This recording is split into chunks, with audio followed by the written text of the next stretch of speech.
What's up, guys? Welcome back to Termite Off-Road. This week, working on date night.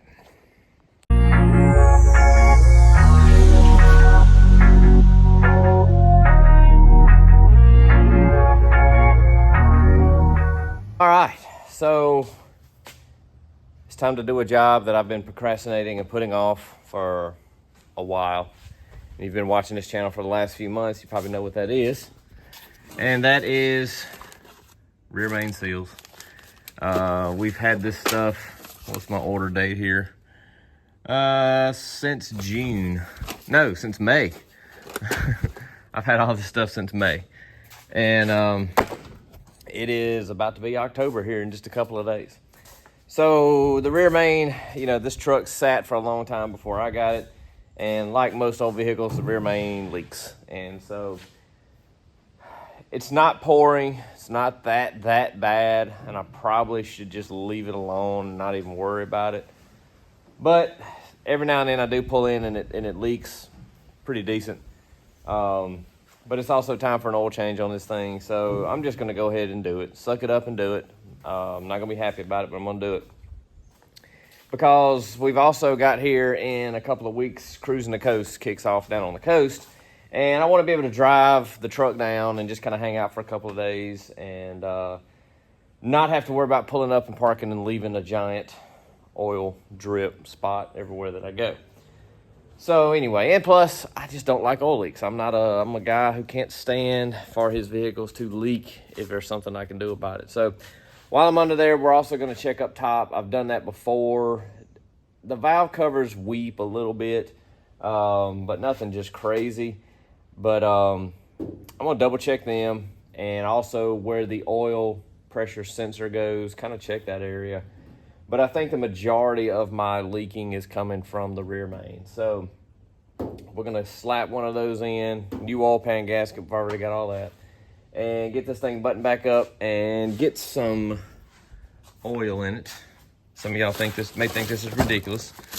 We're going to run the Lucas Hot Rod and Classic motor oil. It's just got zinc in it. It's just your old school motor oil with zinc for your older vehicles with solid lifters and stuff like that, or hydraulic lifters and whatever's all in them. So anyway, it's the same thing that run in Super B. But anyway, I'm gonna get this thing up in the air and begrudgingly get this job started. just don't feel like working on it today, but we're gonna get it done because I've put it off as long as I can do that. All right, I think I can do it.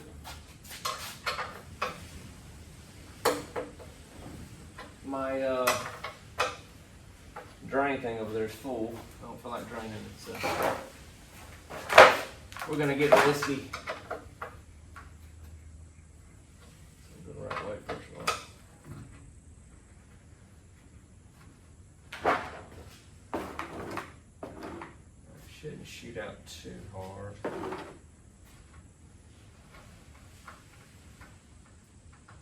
There we go. Ooh. Ooh.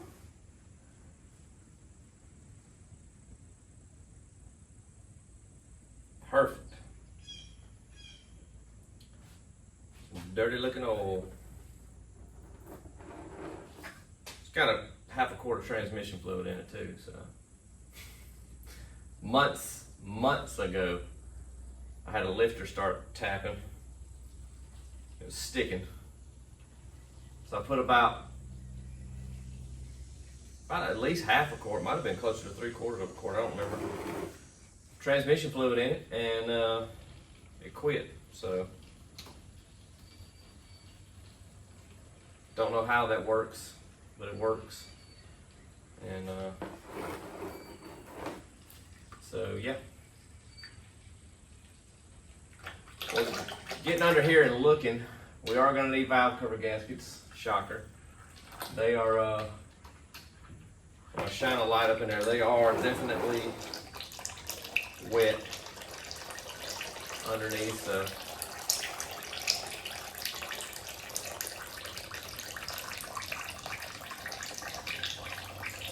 we'll let that drain. So we'll be putting valve covers on it probably in this video as well. power steering line is leaking too. So, let's deal with that. All right, well, I'm gonna let that drain a minute and we're gonna start unbolting oil pan. Get the oil pan down.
Get your typical crud in the bottom of the pan. Here's our rear oil pan gasket. Freaking workout. It's stuck behind the oil pump, which we'll have to undo to get that cap off. So we'll do that and give everything a little clean. Okay guys, so this is our rear oil pan gasket. This is how it's supposed to do. Nice and flexible.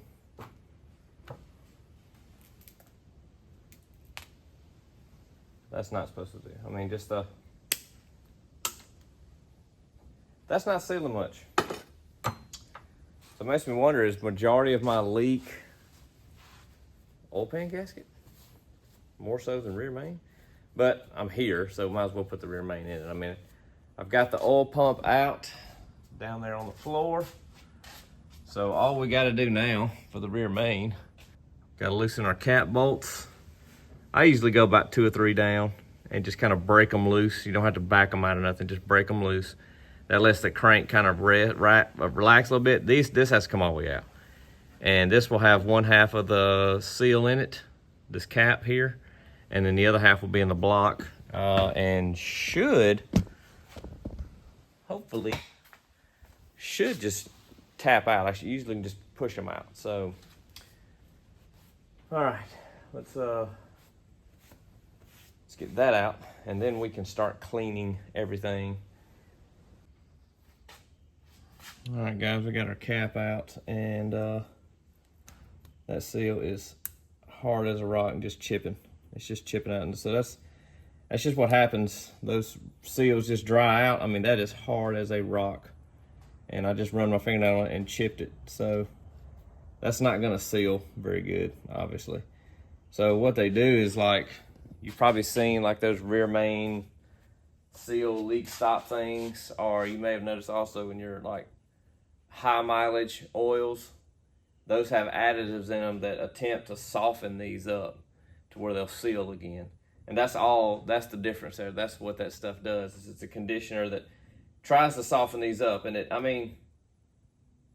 works but I mean, only to a certain extent. Like when they get to this point, you're not gonna soften that back up. I mean, it might help a little, and sometimes you might catch it just right, but in the case like this, it's not saving it. So I've got I went about two main caps away from this one loose, just broke them loose. This one out, and so I'm gonna get the top half of the seal out, and then I think I'm gonna have to pull the starter so I can get that dust shield off, because that dust shield is just pushing, and I may be able to get the pan back in there a lot easier if that dust shield is off. It's just been so many years since I've done a small block that I can't remember. Big blocks are easy with the dust shield, but these you got to pull the starter to get the dust shield off. So, but that would give me, because like it was pushing on this and everything. So anyway, all right, I'm gonna get all this cleaned up, took apart, and I'll check back with y'all in a minute. All right, y'all, well, we're gonna start this the easy way and hopefully just push this thing out. Oh yeah. You just want to be careful that you don't scratch anything.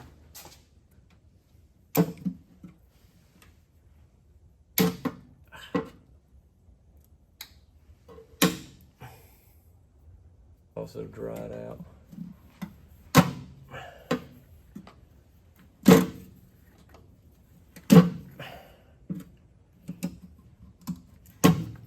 Come on. Spend most of my time looking for tools that'll sit down. There we go. There she is. Nice and crispy. There's a little metal wire in there, but it's just everything's just crumbling off of it. So, all right. Now we get to start cleaning and some RTV. Start cleaning and putting it back together.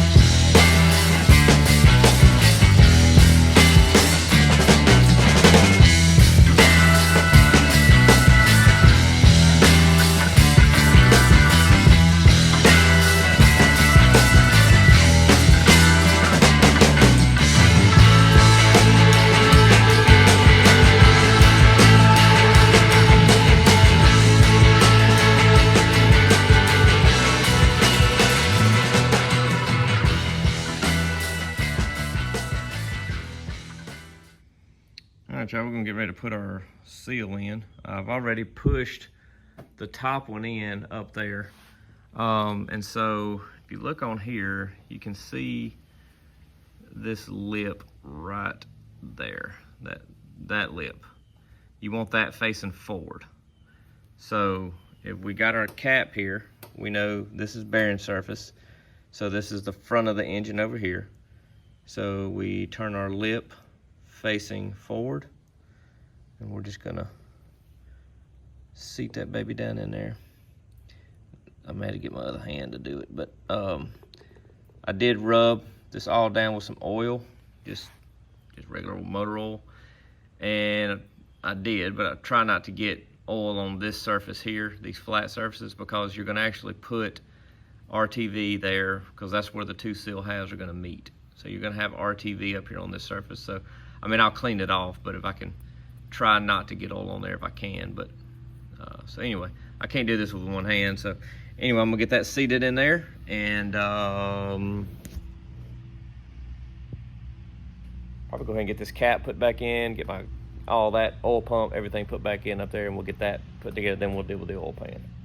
All right, now per the manual, you're supposed to, on the caps here, on these ends, you don't want to use regular RTV. You want to use an anaerobic. So this is Loctite 518, but I left the cap off of it who knows how long ago, and it's dry. So I went to town and got the Permatex version. See 518 on there.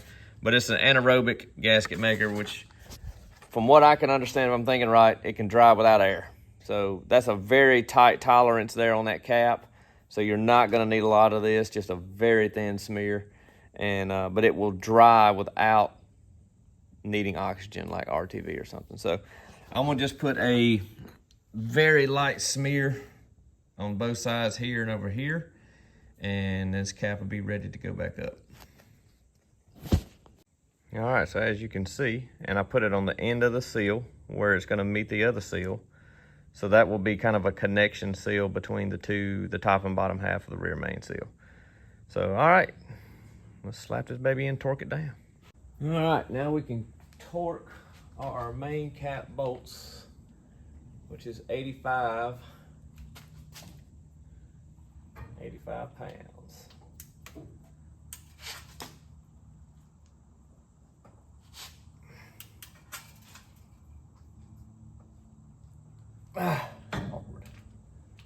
Awkward position.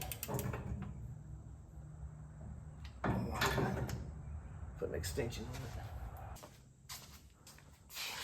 I know you're not supposed to use extensions.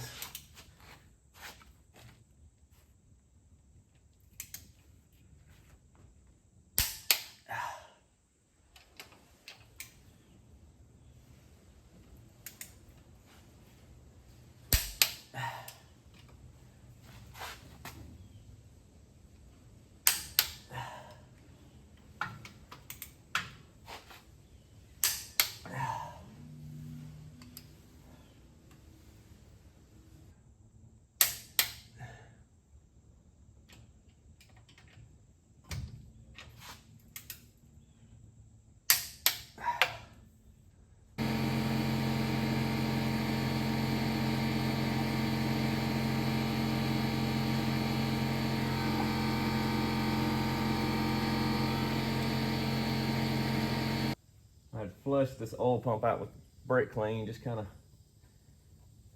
all the screen and stuff, and I was just making sure we were dry and there wasn't nothing left in there. Torque them 2 bolts down and we are ready for the pan. Okay, we are back together. Oil pan's back in and tightened up. You can see our new gasket here across the front. Everything going together is pretty straightforward. Just cleaned everything, and I had to get Andrew to come out and help me hold the back of the pan up because I put the rear seal, whatever you want to say, on the oil pan on first, slid the oil pan in. I used RTV to hold my quart gaskets to the block, and then while she held the back up, I got here in the front, put the front one in, put RTV in all the places need to be, and sucked it up. And then I just kind of went around, tightened everything up, torqued it up, torqued it. Put the starter back on. Got the, there's our little braces back in here, and kind of cleaned everything back up, and it's ready to put oil in. With the exception of, I'm gonna get a filter in the morning and put the filter in before I set the truck down. And I'll go ahead and pick my valve cover gaskets up. We'll get them put on. And I'm sure the oil pressure sensor is leaking in the back, probably even around the distributor too. But most of the oil that I've seen, most of the leaking was, I believe, a combination of the rear main and the oil pan gasket, because they were both just brittle and just falling into pieces. So I think it was a combination of those two, and when you look up from the bottom, it's super wet around the valve cover gaskets too. So between these two, we should get the vast majority of the oil leaks dried up. So, but it's back on, everything's good to go, and tomorrow morning, like I said, we'll slap an oil filter in it, set it down, put some valve cover gaskets on, dump the oil in it, and we'll be ready to ride. We are on top. Went this morning, got a filter for the bottom, so the oil filter's in, and I was shocked when I went into O'Reilly's and they had Chrysler Blue. It's a miracle. I should probably go buy a lottery ticket today. But so I dusted the bottom pan a little bit just to give it a little more blue. I'm not gonna repaint this whole engine. It needs it. Trust me, it needs it. But it's kind of one of those things. I don't feel like cleaning and degreasing the whole thing right now, and so anyway. But what I would like to do is, when I get the valve covers off, they painted them black. You can still see little remnants of blue here, but I may try to dust those with a little blue just to give a little more blue back to it, because there's still some on the intake and around on the block. So I want to, kind of sounds dumb, but I just want to do it for fun. See if I can do like a patina blue valve covers. Because if I just paint them solid blue, they'll look weird being shiny and new and glossy and everything else on here dirty and nasty. So, and I don't know. There's no reason for it other than just I want to see if I can do it. I've never done that before. So I'm going to pluck these valve covers off. And we've got some gold Felpros. So, all right. Don't look too shabby. They look pretty factory to me, like just war. I think it'll work. It's blue now. At least it gives the insinuation of blue, like it should, not black. So, not a lot of pop the hood on this thing anyway. I mean, who wants to see an old dirty, crusty 318? But it was just something I've always wanted to see if I could try and do it. I think it turned out pretty good. All right, well, I'm gonna let them dry just a second. We're gonna snap the valve covers in. Those are the rubber composites, so there's no real need for RTV. Then you got the little tabs, snap them in, put them down, snug the bolts down, and we can put oil in this thing and hopefully call it good. Well, I guess there ain't nothing left to do but to crank it up and see if we're gushing oil anywhere. It's bright, the blue is, but I mean, there's no paint left on the intake. There's none on the block down there, so it's just gonna look like it looks right now, but it's fine. I'd rather that than black, but because that's one of the cool things about older cars is they used to paint their motors a color. So I always thought that was cool. All right, well, I'm gonna fire this thing up and let's see if it leaks anywhere. Shouldn't, but we'll see.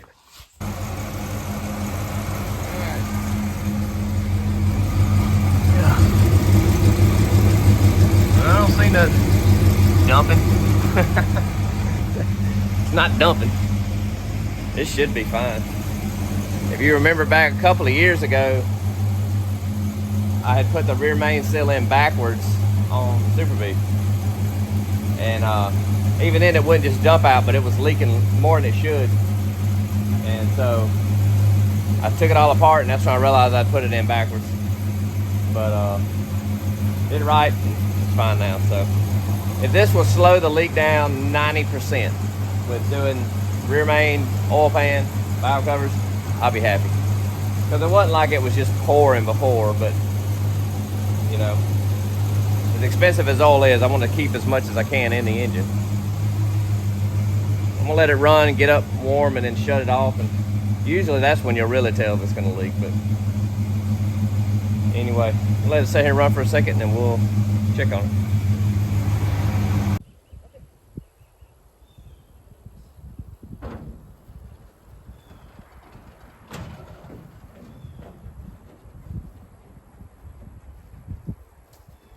Which, that is the easiest way to load a bike.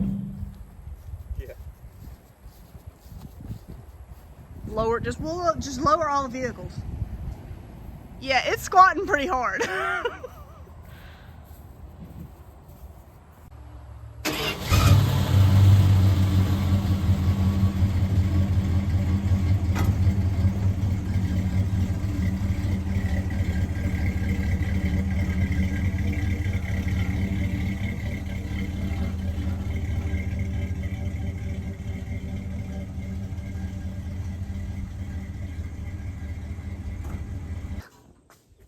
Oh yeah, it dropped an inch.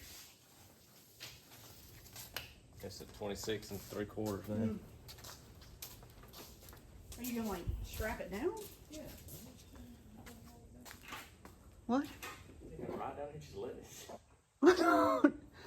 I'm just wondering how you were gonna strap it down. That's what I'm saying.